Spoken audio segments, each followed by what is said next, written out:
Jueves 3 de febrero de 2022, soy Paloma Barreto y sean bienvenidos a una nueva jornada informativa de JN Noticias. Estos son nuestros principales titulares.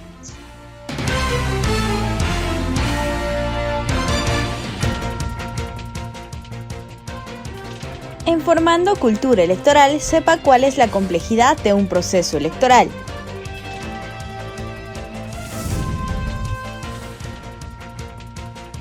JNE y OMPE participarán como observadores internacionales en elecciones de Costa Rica.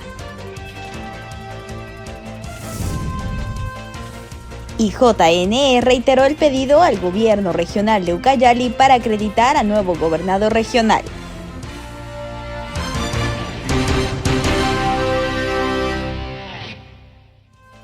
Las organizaciones políticas debieron presentar en conjunto y en un solo momento sus respectivos padrones de afiliados para las elecciones regionales y municipales 2022, en cumplimiento de la resolución número 907-2021-JNE que emitió el Pleno del Jurado Nacional de Elecciones en noviembre de 2021.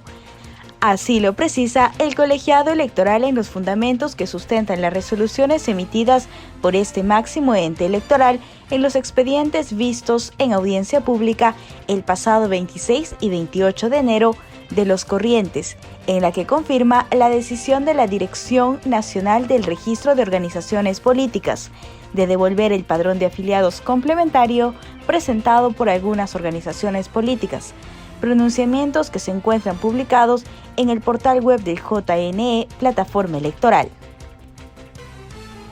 Subraya que las organizaciones políticas debieron actuar con la debida diligencia a fin de presentar sus padrones de afiliados, observando estrictamente no solo la fecha límite, 5 de enero, sino también los requisitos preestablecidos y no afectar el cronograma electoral ni las funciones de los organismos del sistema electoral. El Pleno del JNE recuerda que dicha resolución, emitida en noviembre de 2021, en mérito a la función reglamentaria que le atribuye su ley orgánica, estableció el momento y la forma, en conjunto y en un solo momento, en que las fuerzas políticas debían solicitar la inscripción de sus padrones de afiliados. La decisión de que se presente el padrón de afiliados en conjunto en un solo momento se tomó para evitar aglomeraciones innecesarias de personas y de esta manera reducir el riesgo de contagios del virus con el propósito legítimo de salvaguardar la vida y la salud de los representantes de las organizaciones políticas, así como del personal que atiende en los organismos del sistema electoral. Además de su publicación en El Peruano, la citada resolución fue comunicada mediante las diversas plataformas informativas del JNE para conocimiento de toda la ciudadanía. El JNE indica que hasta el 5 de enero de 2022, fecha máxima para la presentación de afiliaciones establecidas por ley, algunas organizaciones políticas presentaron más de un padrón de afiliados complementario, incumpliendo la modalidad establecida, lo que hizo que la Dirección Nacional del Registro de Organizaciones Políticas determinara la devolución de tales documentos presentados con posterioridad al primero. Se precisa además que esta decisión no vulnera las normas electorales vigentes, ya que guarda coherencia con el establecimiento de plazos procesales preclusivos aplicables a las elecciones regionales y municipales 2022. De lo expuesto, se colige que el referido numeral no vulnera el derecho a la participación política de los ciudadanos, que consagra el artículo 31 de la Constitución Política del Perú, toda vez que al no ser un derecho absoluto, supedita a los ciudadanos y por extensión a las organizaciones políticas a ejercer su derecho a ser elegido, con el previo cumplimiento de los requisitos regulados por ley. Y comenzamos el programa de hoy compartiendo un video de la campaña Formando Cultura Electoral, donde se aborda cuál es la complejidad de un proceso electoral. si hablamos de procesos electorales, existen, por lo menos en el Perú, de varios tipos, ¿no? Tenemos, por ejemplo, los procesos para elegir a las autoridades locales, regionales, nuestros representantes en el Parlamento, así como también a nuestro presidente de la República. Sin embargo, no se agotan ahí, existen otros tipos de procesos electorales que van desde las consultas populares, como por ejemplo un referéndum, hasta elecciones en otras organizaciones o instituciones públicas para elegir a las autoridades, donde se pide apoyo a los órganos electorales para llevar el proceso de manera transparente y abierta. Bueno, va a variar dependiendo del tipo de elección, por ejemplo, y eso también va a variar dependiendo de los elementos que formen parte de nuestro sistema electoral y del tipo o principio que nosotros como sociedad tenemos para elegir a nuestras autoridades, ya sea a partir de un proceso con principio mayoritario, proporcional, a partir de qué tipo de elección se haga, si es una elección local, si es una elección regional, si es una elección nacional, y de los actores que participen en él. Entonces hay muchas variables que van a entrar en juego para saber cuál es el nivel de complejidad que pueda tener. Pero sí, o sea, si hablamos de nivel de complejidad, los procesos electorales tienen un nivel bastante amplio, que va desde el tipo logístico hasta hacer respetar las reglas electorales, las normas que establecen las autoridades para poder llevar a cabo, para llevar un control adecuado de los partidos políticos o de aquellos candidatos que participan en cada proceso, e incluso para hacer respetar, y esto es lo más importante, el voto de los ciudadanos, ¿no? La expresión del voto de los ciudadanos.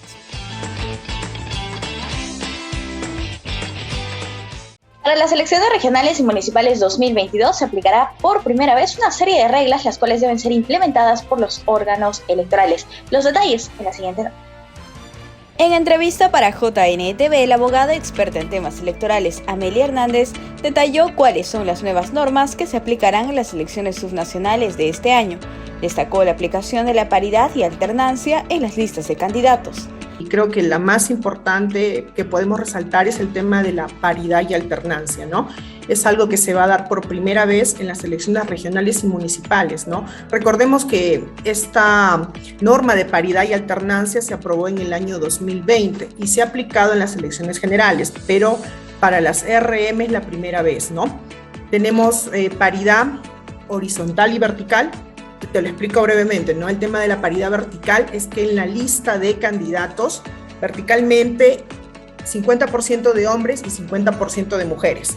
Esa es la paridad vertical. Y se tiene un tema de alternancia, mujer-hombre o hombre-mujer. Eso lo designará, tendrá en cuenta la organización política. En el tema de la paridad horizontal, se refiere a que las cabezas de listas de las elecciones regionales tienen que ser 50% hombres y 50% mujeres. Hernández señaló que miembros de mesa recibirán compensación económica en elecciones regionales y municipales. Se va a repetir, es el 2.5% de una OIT y en este proceso también se le dará esta compensación monetaria a los miembros de mesa. Finalmente, explicó cómo será la inscripción de las listas de candidatos. De las declaraciones juradas de hojas de vida, ¿no? En que en esta oportunidad todo va a ser en formato digital y es el personero el que va a firmar esta hoja de vida, ¿no? Ya no como en el anterior proceso en donde se exigía la firma y huella del candidato. Esta vez es el personero quien firma cada hoja de vida de su candidato, pero el candidato tiene que firmar una declaración que es responsable y conoce que todo lo que está en la hoja de vida es lo que él le ha proporcionado al personero y asume las consecuencias de lo que está en esa hoja de vida, ¿no? Entonces está diciendo con esta declaración que lo que su personero ha ingresado es lo que efectivamente él ha colocado, ¿no? Eso también es lo novedoso en este proceso electoral. Y les contamos que el representante de JNE y jefe de la OMPE participarán como observadores internacionales en elecciones de Costa Rica.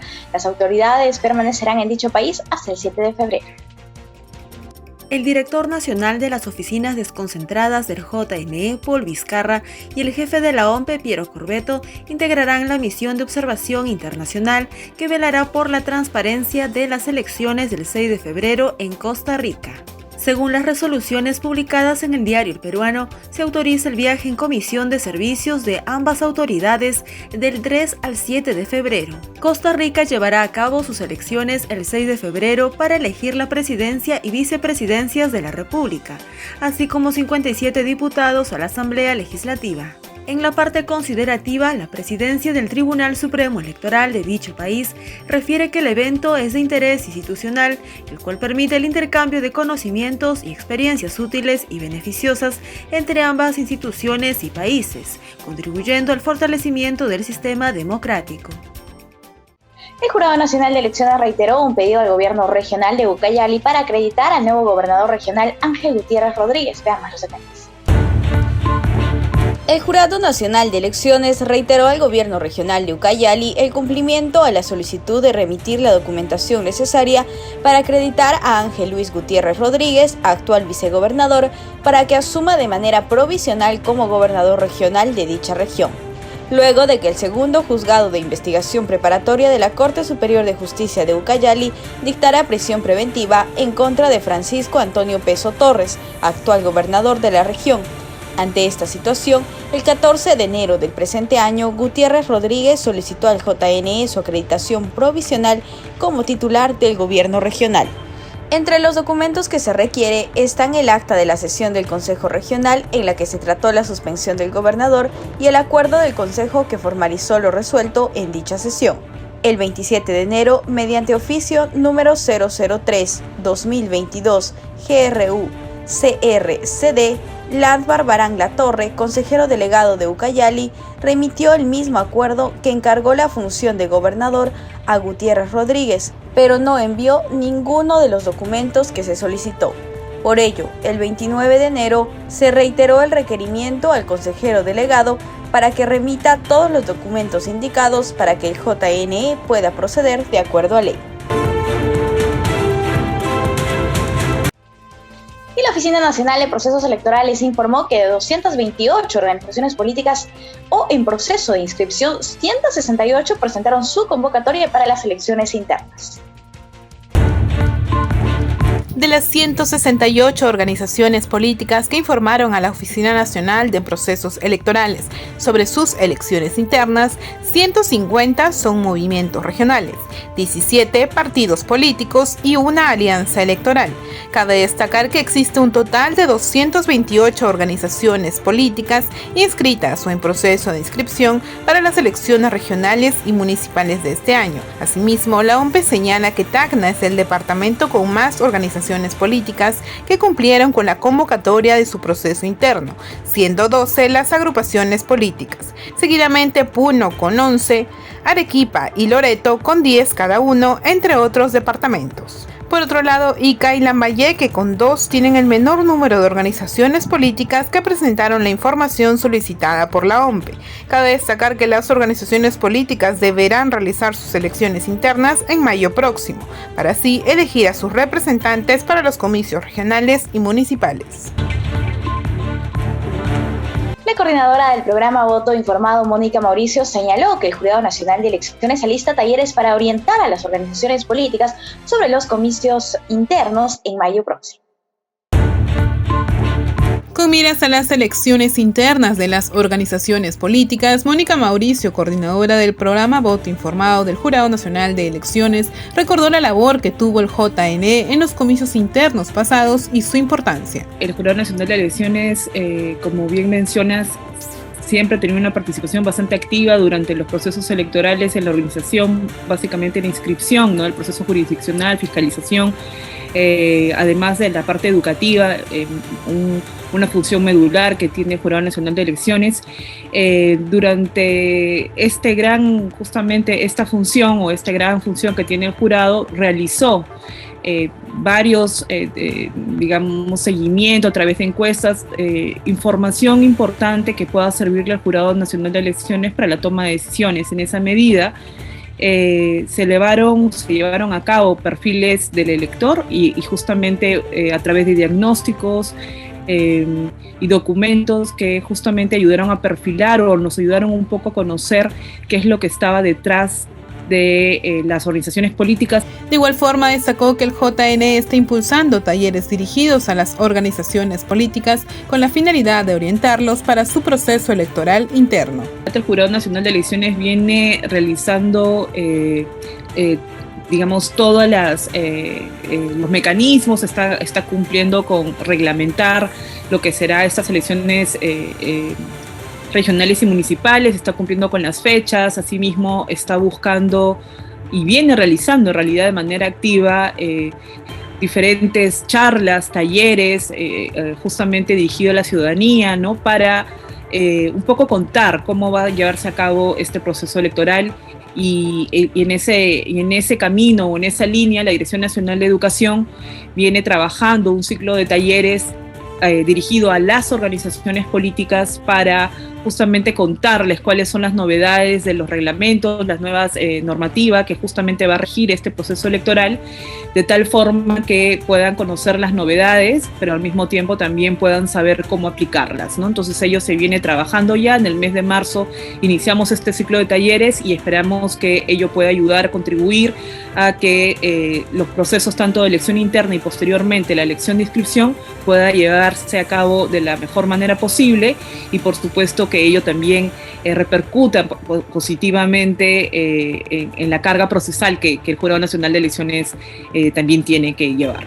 Asimismo, señaló que en las últimas elecciones internas realizadas se evidenció que la participación de mujeres fue menor a la de los varones. Por ello, se espera que la ley de paridad y alternancia se tenga en cuenta para el proceso interno en marcha. El Jurado Nacional de Elecciones informa que la totalidad de los miembros de mesa en los distritos donde se presentaron pedidos de nulidad acreditaron su labor en las elecciones del 2021. Queda pendiente el pronunciamiento del Ministerio Público. El JNE informó que está pendiente de pronunciamiento en el fuero penal investigaciones en 13 mesas de sufragio en las que se cuestionaron la identidad de 13 ciudadanos que ejercieron funciones en las elecciones del 2021. De acuerdo a la información brindada por la OMPE, de ese total, 8 miembros de mesa cuestionados son titulares y llevaron a cabo su labor en los distritos de Pariacoto, Huanca, Julcamarca, Santo Tomás de Pata, Simón Bolívar, Yanacancha, Nueva Cajamarca y Chasuta. Así también se tiene que 4 miembros de mesa suplentes ejercieron funciones en los distritos de Auragua, Chupamarca, Elías Suplín Vargas y Tarapoto. En tanto, un miembro de mesa voluntario de la fila se registró en Huachis. En todos estos distritos se presentaron pedidos de nulidad contra un total de 3 integrantes de las mesas de sufragio, cuestionándose su identidad. No obstante, las entidades electorales corroboraron que cada uno de ellos sí habría acreditado su labor como actores electorales. Sustentan que ninguno de ellos figura en la lista de omisos al sufragio en la segunda vuelta, lo que significa que procedieron a colocar sus firmas en el acta electoral, así como su firma y huella en la lista de electores en la que emitieron su voto. Por otro lado, se da cuenta de que a escala nacional, la totalidad de los miembros de mesa cobraron su estipendio. El 52.66% se otorgó en depósito de cuenta de bancos y YAPE, el 46.82% de forma presencial en el Banco de la Nación y el 0.51% por medio de la ODPE de la OMPE. Aquí se precisa que el cobro de la compensación económica implicó la correcta identificación de los miembros de mesa y el cumplimiento de sus funciones.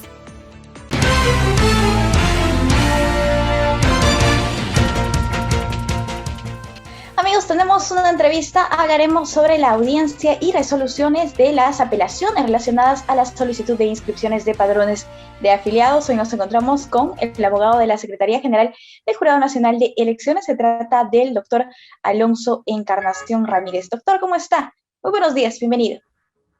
Gracias por la invitación. Bien, doctor, por favor, indíquenos qué es un padrón de afiliados y qué indica la normativa vigente respecto a la solicitud de inscripciones de estos padrones. Bien, los padrones de afiliados son, en términos concretos, listas de los afiliados a una organización política. ¿Cuál es la obligación? La obligación, según la ley 31357, emitida por el Congreso, publicada en el Diario Oficial el 31 de octubre del año pasado, era que estos padrones, para efectos de postular a las ERM, elecciones regionales y municipales 2022, debían ser presentados hasta el 5 de enero. Esta es la regla específica, especial, determinada como hito para este proceso electoral. Presentar las listas de los afiliados que van a participar en padrones, ¿no? Ahora, el 26 de noviembre, también del año pasado, el Pleno del Jurado Nacional de Elecciones, en uso de sus atribuciones, conferidas por su ley orgánica, emite una resolución, la resolución 907-2021. Esta resolución lo que hace es, en el artículo 4, establecer, claro, el Congreso ya estableció cuál es la fecha límite para que presenten los padrones, pero yo, en base a mis atribuciones como Jurado Nacional de Elecciones, voy a determinar cuál va a ser la modalidad, que por cierto no está prevista en las normas de rango general, como son la Ley Orgánica de Elecciones o la Ley de Organizaciones Políticas o en el reglamento del ROP. Lo que establece el Pleno en esta resolución es que la modalidad de presentación de estos padrones va a ser de manera conjunta y en un solo momento. Esa es la regla específica, especial para este tipo de presentación. Doctor, el 26 de enero el Pleno del Jurado Nacional de Elecciones ha declarado improcedente diversas apelaciones de organizaciones políticas que demandaban que se tomara en cuenta los padrones adicionales presentados tras la presentación de uno inicial con fecha anterior. ¿Cuáles fueron los fundamentos del máximo ente electoral para declararlos improcedentes? Claro, son un promedio de 15 a 17 apelaciones que han sido elevadas del ROP. El sustento es el mismo. Las organizaciones políticas pese a tener conocimiento de esta resolución 907, que por cierto es pública, es de público conocimiento y cobra vigencia desde el día siguiente de su publicación, es decir, desde el 27 de noviembre del 2021. Pese a tener conocimiento de esta regla impuesta por el Pleno del Jurado Nacional de Elecciones, las organizaciones políticas han presentado, algunas organizaciones políticas, han presentado sus padrones en 2 o hasta en 3 ocasiones, pese a que la regla es, tienes que presentar los padrones hasta el 5 de enero, pero en una sola ocasión y de manera conjunta. Ahora, esta regla no es antojadiza como en algunos casos algunos abogados lo han precisado, lo han señalado así. ¿Por qué? La ley 31357, que es la que establece el hito, la fecha del 5 de enero como fecha límite para presentar los padrones, establece en la segunda disposición complementaria que los organismos del sistema electoral, Jurado Nacional de Elecciones, OMPE y RENIEC, están facultados para reglamentar en un plazo de 30 días. Es decir, hasta el 30 de noviembre tenía el Pleno del Jurado Nacional de Elecciones para reglamentar todo lo concerniente al proceso electoral de las ERN 2022. Pero esa segunda disposición complementaria obliga a los organismos del sistema electoral a que esta reglamentación que se efectúe sea teniendo en cuenta los avances, las características de la COVID a nivel nacional. ¿Qué es lo que tenían? ¿Cuáles eran los hechos en ese momento? Al momento de la publicación de este artículo 4 de la resolución 907 que se ha venido cuestionando en estas apelaciones. Lo que venía ocurriendo era un avance o un incremento de los contagios a nivel nacional a raíz de la COVID-19. ¿Qué es lo que trae eso consigo? Que si es que el Congreso obliga al Jurado Nacional de Elecciones a que sus reglamentos sean emitidos, entre otras circunstancias, evaluando los avances y las condiciones del COVID, es lógico que si tenemos más de 200 organizaciones políticas inscritas en el ROP, no podría permitirse que cada una de estas 200 organizaciones políticas puedan presentar 3, 4, 5 o de repente en más ocasiones padrones electorales. Ahora, de repente el punto primordial es estas presentaciones se realizan de manera física. ¿Por qué? Porque el reglamento así lo exige. No es que el reglamento exija que sean de manera física, sino que los requisitos que demande el reglamento necesariamente deben ser presentados de manera física. Exige, por ejemplo, la presentación de CDs, dentro de estos CDs, la lista en un Excel de todos los afiliados que se pretenden inscribir. ¿Qué es lo que hace el personal de mesa de partes al recibir estos padrones? Lo primero que tiene que hacer es verificar una correlación. Verificar una correlación, por ejemplo, me presentan un padrón de 3.000 afiliados, lo que tiene que hacer el personal de mesa de partes es reviso la correlación numérica de estos 3.000 afiliados, que no necesariamente va a empezar en 1 al 3.000. Pueden presentarse, para el ejemplo, desde el 3.000 al 6.000. Tiene que verificar la correlación de todas las fichas que le está apuntando el personero legal de la organización política. Pero a la vez debe cotejar que las fichas presentadas en original sean similares a las fichas presentadas en copia. Entonces no tiene que revisar 3.000, sino 6.000 fichas de afiliados. ¿A qué quiero llegar? Este procedimiento de recabar los padrones de afiliados, finalmente, que es un proceso netamente físico, demanda tiempo. Entonces, si tenemos un promedio de 200 organizaciones políticas inscritas en el ROC, imaginemos que el Pleno no hubiera emitido esta regla tan cuestionada. Probablemente hubiéramos tenido una aglomeración de personeros legales de cada organización política insistiendo por presentar padrones electorales complementarios en 3, 4, 5 o de repente más ocasiones. Precisamente para evitar ello es que la ley 31357, al imponerle a los organismos del sistema electoral, reglamenten, les impone también reglamenten de acuerdo a las características y condiciones en las que en determinado momento se encuentre esta pandemia, ¿no? A raíz de la COVID-19. Ese es el primer sustento, el principal sustento por el cual el Pleno tomó esta decisión de obligar o determinar o prever que la presentación de estos padrones sea de manera única y de manera conjunta. Pero además tenemos el tema de la celeridad. El plazo del 5 de enero es una fecha hito. ¿Por qué se denomina fecha hito? Porque estos plazos, una vez superados, ya no pueden retrotraer el procedimiento, el proceso electoral, y así también lo ha determinado el Tribunal Constitucional. ¿Qué es lo que busca este hito electoral? ¿No? Preclusivo, por cierto. En primer lugar, no mantener en incertidumbre a la población respecto a, para el caso concreto de las elecciones internas, no mantener en incertidumbre a cuáles podrían ser eventualmente los participantes en las elecciones. Pero además, a lo largo del proceso ya, lo que prevé esta hito o esta preclusión de plazos es que se genere un cambio de gestión de la autoridad que ha ganado por mayoría popular, se acelere o se procure el cambio de gestión de manera rápida, ¿no? De tal forma que no tengamos plazos muy cortos entre la asunción del cargo del ganador y la fecha en la que culminan las labores de la autoridad que va a salir, ¿no? Que es el 31 de diciembre de 2022. Esos han sido los sustentos para esta resolución. Doctor, en todo caso, la resolución implica que un partido político o movimiento regional inscrito puede presentar un solo padrón de afiliados actualizado o adicional en un solo momento para estas elecciones regionales y municipales 2022, en el caso de los nuevos. Sí, está bien. Claro, como en alguna ocasión mencioné, los partidos políticos o los movimientos regionales que están en vías de inscripción se encuentran supeditados a que logren la inscripción para postular en las ERM 2022, en las elecciones regionales y municipales 2022. Sin embargo, yo no soy vice para que también puedan presentar esos padrones. Se entiende que pueden presentar los padrones al momento de solicitar la inscripción de la organización política. Pero también le es aplicable esta exigencia, ¿no? No hemos tenido hasta el momento alguna de las apelaciones que mencioné inicialmente, referida a una organización política o movimiento regional que esté en vías de inscripción.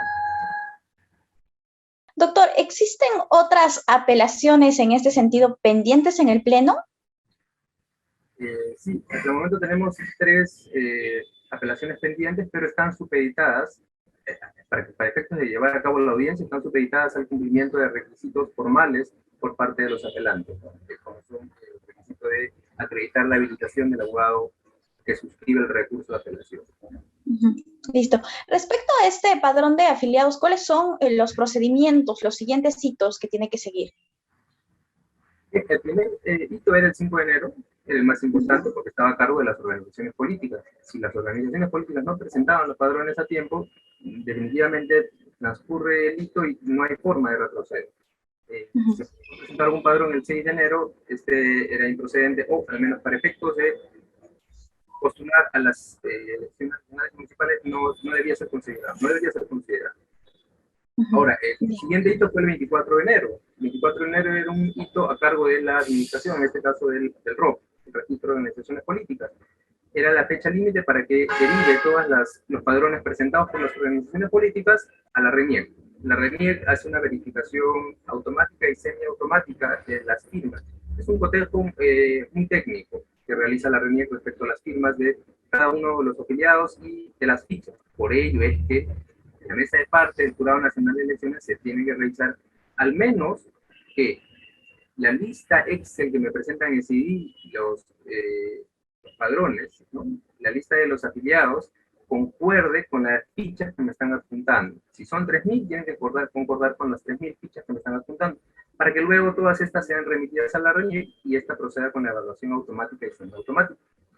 El siguiente hito es el 21 de febrero. El 21 de febrero es cuando la RENIEC devuelve estos padrones con observación o no al Jurado Nacional de Elecciones. Bien, listo. Doctor, muchísimas gracias por acompañarnos. Ha sido un gusto conversar con usted. Gracias a usted. Adiós. Pues hasta una próxima oportunidad. Amigos, nosotros hacemos una pausa. Volvemos.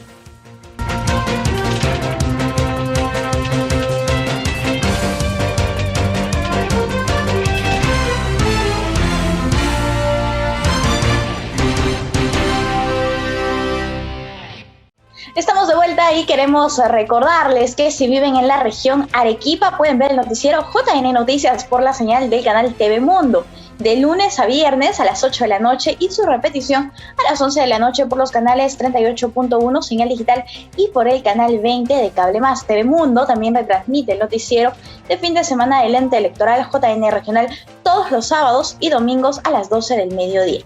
Ya lo saben, a todos nuestros compatriotas de la Ciudad Blanca y las diversas provincias de Arequipa, si quieren tener la más completa información electoral, no deje de sintonizar JN Noticias por TV Mundo.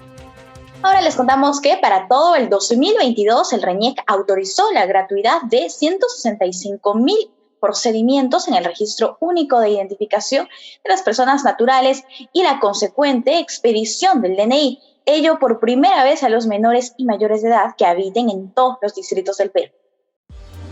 El RENIEC, en el marco de su política social orientada a atender necesidades de documentación de la población, mediante resolución jefatural número 15, autorizó la gratuidad de 165.000 procedimientos en el Registro Único de Identificación de las Personas Naturales y la consecuente expedición del DNI, por primera vez a los menores y mayores de edad que habiten en todos los distritos del Perú durante el año 2022 y emiten otras disposiciones. La gratuidad de la inscripción y emisión del DNI también alcanza a los recién nacidos hasta el primer año de edad, procedente de los 1.226 distritos de las 25 regiones del Perú, que realicen su trámite en las oficinas registrales auxiliares del RENIEC, en el marco del programa Acceso de la Población a la Identidad durante este año. Cabe precisar que, durante el año 2021, en el marco de la política social orientada a atender la necesidad de documentación de la población, el RENIEC emitió 136.457 DNIs gratuitos a recién nacidos en las oficinas registrales auxiliares del ente electoral. La Contraloría General de la República encontró graves irregularidades y casos de corrupción en Arequipa. Esto fue una reciente acción de control. Veamos los detalles en el siguiente informe. Arequipa, la ciudad blanca, admirada por su historia y belleza, recibió un aproximado de 8.000 millones de soles de presupuesto en el 2020 y 2021, de acuerdo a cifras del Ministerio de Economía y Finanzas. Estos recursos debían ser destinados en construir oportunamente obras de infraestructura y brindar servicios eficientes a su población. Sin embargo, graves casos de corrupción e ineficiencia ensombrecen el uso y destino de estos fondos, perjudicando a la región. Un reciente informe de la Contraloría General identificó un perjuicio de más de 20 millones de soles en el gobierno regional de Arequipa por irregularidades durante la construcción del tramo 2 de la variante de Uchumayo. Esto debido a ampliaciones de plazo sin sustento legal ni técnico, demora injustificada en absolver consultas, inaplicación de penalidades, entre otros motivos.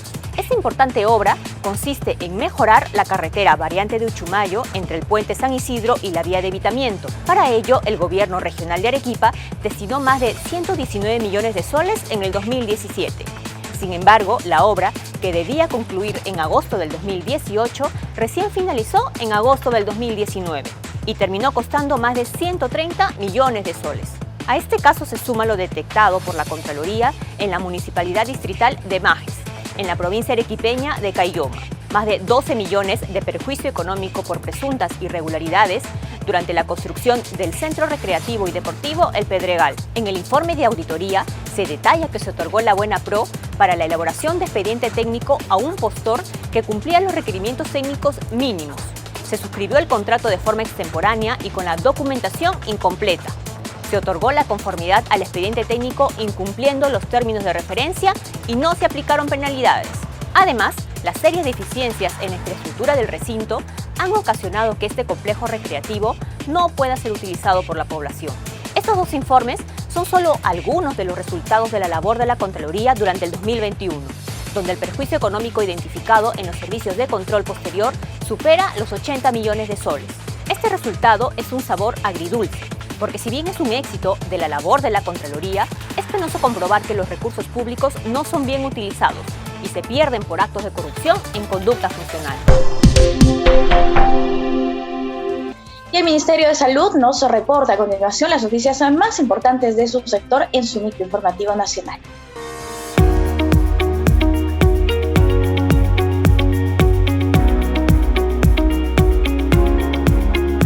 Bienvenidos al micro informativo La Salud es tu derecho.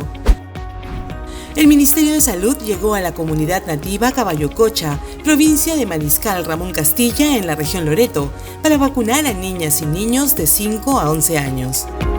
Desde el Instituto Nacional Mariscal Ramón Castilla, el presidente de la República, Pedro Castillo, junto con el ministro de Salud, Hernando Ceballos, inauguraron la jornada de vacunación, donde se inmunizó a 120 niñas y niños de las comunidades nativas de Caballococha y Cuchillococha, quienes recibieron su primera dosis contra el coronavirus. En la ceremonia, el titular de Salud calificó como un acto de amor el que los padres acudan a vacunar a sus hijos, porque eso implica proteger su salud y su vida. En el marco de la estrategia Vacuna Warma implementada por el MINSA, el Instituto Nacional de Rehabilitación, doctora Adriana Rebasa Flores, Amistad Perú-Japón, se convirtió en un nuevo punto de vacunación contra la COVID-19 para niñas y niños de 5 a 11 años con y sin comorbilidades e inmunosupresión. La directora general del Instituto Nacional de Rehabilitación, Lili Pingus Vergara, indicó que los pacientes con discapacidad de la institución podrán acercarse a este punto de vacunación ubicado en Prolongación Defensores del Morro 264 Chorrillos, acompañados de un familiar y portando su tarjeta de atención. De no contar con su DNI, pueden presentar su partida de nacimiento o de bautizo. Desde el Instituto Nacional de Salud, el MINSA mostró cómo se realiza el procesamiento de las pruebas moleculares en el Laboratorio de Diagnóstico Molecular SARS-CoV-2, donde se procesan un promedio de 10.000 pruebas diarias. A través de un didáctico recorrido, el doctor Óscar Escalante, biólogo molecular del Instituto Nacional de Salud, explicó que una vez que la muestra llega al laboratorio, se procesa en un promedio de 4 horas. Asimismo, destacó que todas las regiones del Perú tienen la capacidad de procesar sus propias muestras, mejorando así la capacidad de respuesta frente a la pandemia. Quiero volver a jugar y vivir como hace 2 años, regresar pronto a la escuela sin ningún temor. Yo quiero ser enfermera y mi hermanito un doctor para sanar a los niños de nuestra nación. Felizmente mis abuelitos, papitos, maestros están vacunados y para nosotros también la vacuna ha llegado. Por eso, papitos, protejan nuestra niñez, 2 dosis deben ponernos y así van a protegernos porque somos el futuro de nuestro Perú. Papitos, protejan nuestra niñez, 2 dosis deben ponernos y así van a protegernos porque somos el futuro de nuestro Perú. Perú. Sí, lo vacuno. Protejo su niñez.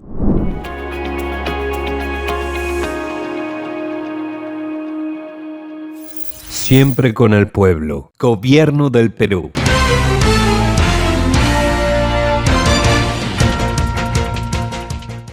Es momento de una entrevista. Vamos a hablar sobre los 20 años de regionalización del Perú, balance y resultados. Hoy nos encontramos con la investigadora del Instituto de Estudios Peruanos, la doctora María Isabel Revy. Doctora, ¿cómo está? Muy buenos días, bienvenida a JN Noticias. Buenos días, Paloma, encantada de estar con ustedes. Muchas gracias por acompañarnos, doctora. Coméntenos, por favor, se han cumplido ya 20 años desde que se implementó este proceso de regionalización en nuestro país. ¿Cómo ha sido su implementación, todo este proceso? Creo que ha sido una experiencia bastante fallida. El modelo de descentralización, bueno, en general, fíjate, es difícil pensar en una regionalización, sobre todo, o sea, en una descentralización con construcción de gobiernos regionales. Siempre ha sido difícil en el país, ¿no? En el siglo XIX funcionó. En todo el siglo XX ha habido muy pocos momentos de instancias regionales de gobierno. Las municipalidades sí están siempre, están desde antes de la República, pero los gobiernos regionales no, las juntas departamentales, en fin, ha habido muchas experiencias y las que tenemos en los últimos 20 años creo que es especialmente fallida. Hubo digamos, el inicio es un poco perverso, porque, digamos, había habido un proceso de regionalización con un plan nacional de regionalización en la década de los 80 del siglo pasado. Esto se cierra de pronto, sin explicación, bueno, al mismo tiempo que se cierra el Congreso, se cierran las instancias producidas por la democracia y asistimos a un autogolpe de Estado, ¿no? Luego del cual el Congreso se reabre, pero ya no los gobiernos regionales. Y entonces, cuando hace 20 años, digamos, 21 años, cuando se hace el proceso de recuperación de la democracia, en vez de recuperar el proceso que se había iniciado, que era muy inicial de los años 80, se decide armar una cosa nueva en menos de 4 o 5 meses, digamos. Habría que recordar que hemos ido a elecciones de gobiernos de los primeros gobiernos regionales sin tener todavía promulgado la ley orgánica de regiones. Es decir, se convocaron a elecciones regionales sin saber qué funciones íbamos a votar, digamos, ¿no? Entonces todo se hizo muy mal. Hubo un diseño, a mí no me gusta, pero en fin, era un diseño que jugaba con la idea de que unos procesos de consulta formarían grandes regiones. Y entonces se comenzó con departamentos diciendo, y luego se van a hacer consultas para crear espacios regionales, porque todo es muy chiquito, no dan los recursos de regiones pequeñas para sustentar un aparato administrativo grande. Entonces, claro, ese referéndum de regiones fracasó y las competencias dependían de la conformación de regiones. La descentralización fiscal dependía de la conformación de regiones. No se conformaron regiones como, digamos, unidades territoriales más allá de los departamentos, y entonces, nada, no había a quien entregar las competencias. Al final, el gobierno de García decide hacer un shock de competencias y entrega todas las competencias, aunque no hayan habido desarrollo de capacidades, capacitación, etc. Y el propio gobierno nacional se queda con muchas competencias compartidas. Entonces, lo que tenemos ahora es un diseño en el cual los 3 niveles de gobierno pueden hacer prácticamente cualquier cosa, cualquier inversión, cualquier servicio, etc. Y entonces lo que tenemos es un enorme desorden. ¿Qué son los gobiernos regionales? Claro, debían haber sido los órganos que producían las políticas de desarrollo. ¿Por qué? Porque las regiones son muy diversas y entonces tienen recursos muy diversos. Lo que puede ser una política de desarrollo de la economía en una región como, no sé, Piura, Tumbes, Lambayeque, etcétera, donde uno tiene gas, petróleo, agricultura y pesca, es bastante diferente de lo que podría ser una política de desarrollo en el altiplano, ¿no es cierto? Claro, o en el Cusco, no es lo mismo. Entonces, por eso es que se creaban gobiernos regionales, pero no lo son ahora, ¿no? Sí, doctora. En todo caso, finalmente estas regiones no han cumplido con sus funciones y prueba de ello es lo que refleja la realidad actualmente, ¿no? Que no se ejecutan eficientemente los presupuestos que tienen. En ese sentido, también, ¿cuáles serían las observaciones y de repente cómo se podría mejorar la calidad del gasto en las regiones? Uno de los problemas que yo creo que es más grave tocante al presupuesto de inversiones de las regiones, es que ninguna región tiene un plan de acondicionamiento territorial, es decir, no tiene un plan que diga, esta región necesita con prioridad tales cosas. Lo prioritario es el tema del riego, o el tema del puerto, o el tema de las carreteras. O sea, que empiece a los diferentes actores, niveles de gobierno, etcétera, a construir cuáles son las prioridades, ¿no es cierto? Y en base a ello, organizar los presupuestos.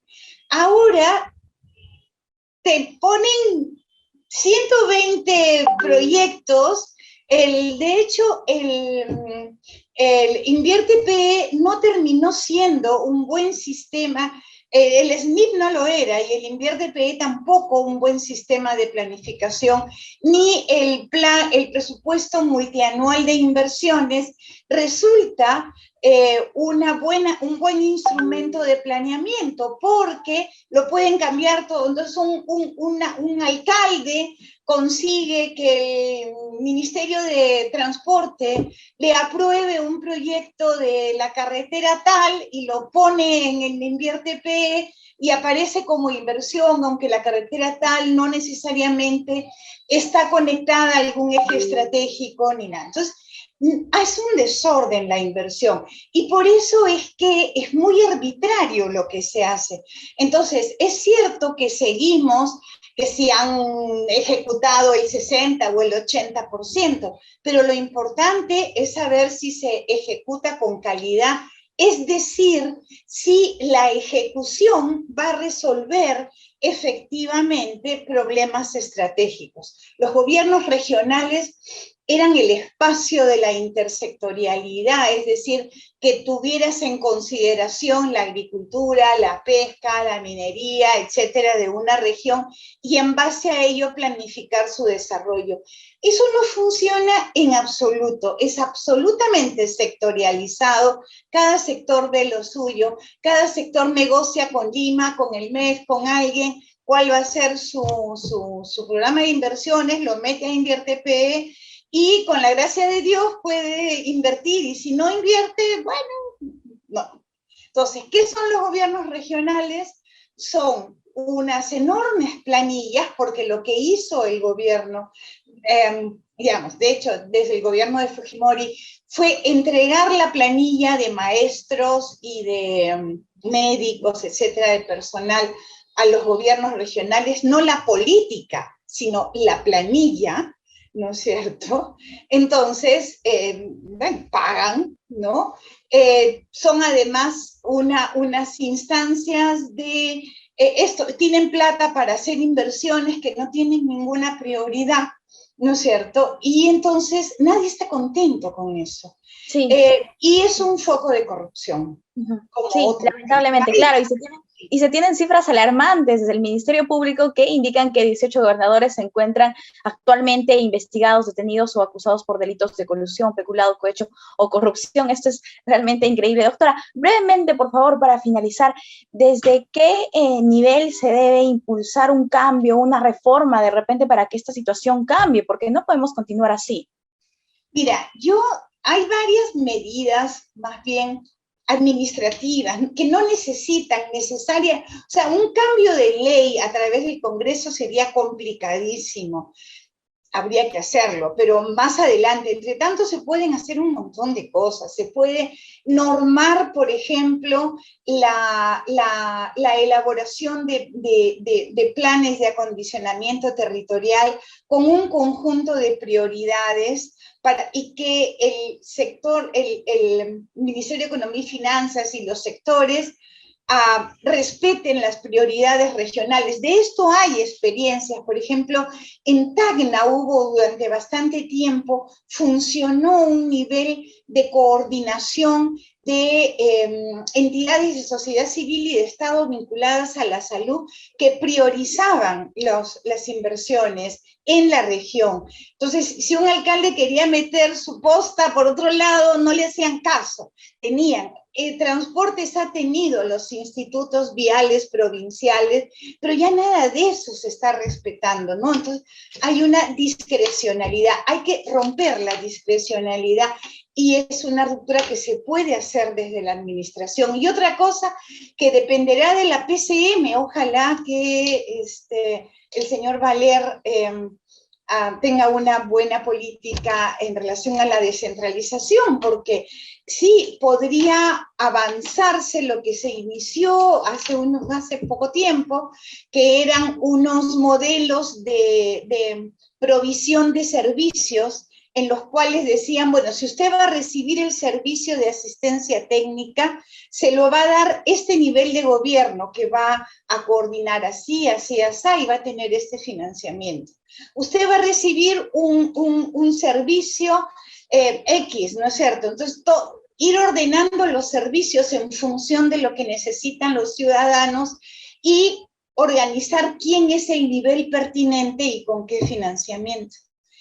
No es imposible, hay avances sobre esto, hay documentos, hay cosas hechas, todo se queda en el tintero, ¿no?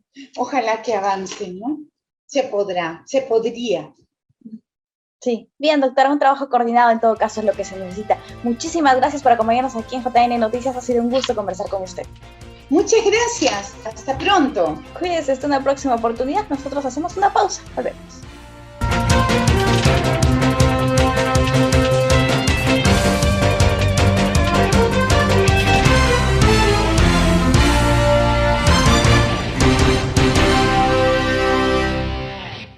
Estamos de vuelta con la información de coyuntura. Los casos de COVID-19 siguen registrando cifras altas en diversas localidades del norte peruano. Vemos el informe de nuestro canal aliado TV Cosmos. La jefa del área de epidemiología de la Red de Salud Pacasmayo, Rosa Quiroz Suárez, informó que se cerró el mes de enero con más de 2.000 casos positivos de COVID-19 en toda la provincia, siendo los distritos de Pacasmayo y Guadalupe los que registran mayor cantidad de personas contagiadas hasta el momento. A la fecha, hay 7 personas hospitalizadas por COVID, 3 en San Pedro de Yoc, 2 en Pacasmayo y 2 en Guadalupe. Ha habido un aumento y es un aumento sostenido el que se viene dando, ¿no?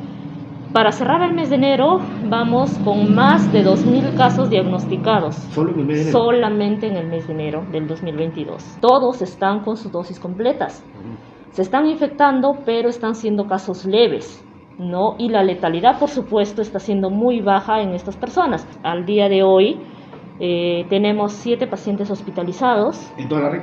En toda la red. Hemos tenido también bastantes, altas en lo que va de todo este mes de enero, que han sido pacientes hospitalizados y que se han recuperado pues satisfactoriamente, ¿no? Han necesitado un poco de apoyo ventilatorio y ya con el tratamiento médico también que se les ha ido brindando, los cuidados, todo, han logrado la recuperación, ¿no? Y regresar a casa. Según mencionó, sí se está contando con los insumos para poder responder de manera positiva a esta tercera ola de la COVID.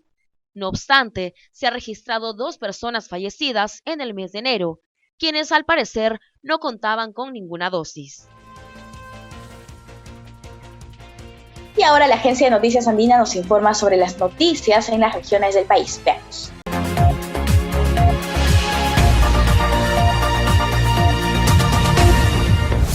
En 4 puntos de la ciudad del Cusco se intensifica el proceso de vacunación contra el COVID-19 a niños de 5 a 11 años de edad, informó la Gerencia Regional de Salud. Estos son el Estadio Inca Garcilaso de la Vega, el Complejo Deportivo Cajonahuayna y las universidades San Antonio Abad y Andina del Cusco. Aquí es importante dar información si el menor contrajo el COVID, registra síntomas o estuvo cerca a alguien que tuvo el virus. Seguidamente, el padre o madre de familia debe firmar el acta de consentimiento. Los casos positivos se siguen incrementando en la región La Libertad. En las últimas 24 horas, 816 casos positivos se han reportado de acuerdo a la sala situacional de la Gerencia Regional de Salud. Además, se han reportado 15 fallecidos y hay alrededor de 308 hospitalizados en los diferentes centros de salud de la región La Libertad. La Gerencia Regional de Salud de Arequipa amplió a 8 el número de puntos de diagnóstico de COVID-19 hasta donde puede acudir la población para someterse a una prueba de descarte. La población también puede acceder a todos los centros de salud de Arequipa para someterse a esta prueba. La atención en estos centros es de 8 de la mañana a 4 de la tarde de lunes a sábado. Un nuevo lote de 41.700 dosis de vacunas pediátricas contra el nuevo coronavirus recibió la región Ancash para continuar su proceso de inmunización contra la COVID-19 a favor de menores de 5 a 11 años. En las provincias ubicadas en la zona sierra se vacunará a todo el grupo etario, en tanto en la zona costa se ha dado prioridad a los niños entre las edades de 9 a 11 años. La Dirección Regional de Salud invocó a los padres de familia a acudir a los locales de vacunación acompañando a sus hijos. Llegamos al final del programa. Muchas gracias por acompañarnos como siempre aquí en el canal 516 de Movistar TV, las redes sociales del Máximo Ente Electoral y por supuesto las plataformas de nuestros canales aliados. Los dejamos con bellas imágenes del santuario de Pachacamac. Conmigo será hasta mañana. Permiso.